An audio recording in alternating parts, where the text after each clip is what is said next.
दुर्दैवाने अपघात होण्याची संभावना असते, अशा संभावित वेळी आपली हक्काची व्यवस्था पत्रकारांना मिळावी, हा जो काही उपक्रम या ठिकाणी आपण हातामध्ये घेतलेला आहे, हा खरोखर अत्यंत स्तुत्य आहे.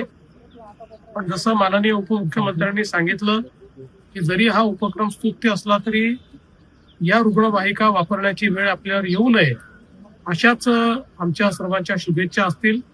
आणि आपण हाही प्रयत्न करत आहात की ज्यावेळी या रुग्णवाहिका इतर वेळी जे बाकी रुग्ण आहेत त्यांच्याकरता देखील आपण त्या उपलब्ध करून देत आहात.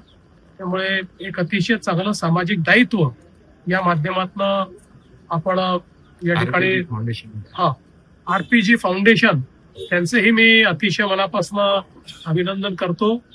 अनेक ठिकाणी अँब्युलन्सेस देऊन त्यांनी अतिशय चांगल्या पद्धतीनं या सगळ्या आरोग्याच्या सेवेकरता हातभार लावलेला आहे. आणि पुन्हा एकदा टीव्हीजेचं अतिशय मनापासून अभिनंदन करतो. माझ्या वतीनं, माननीय उपमुख्यमंत्री एकनाथराव शिंदेजींच्या वतीनं, आमचे सर्व मंत्री महोदयांच्या वतीनं आपल्या सर्वांना खूप खूप शुभेच्छा.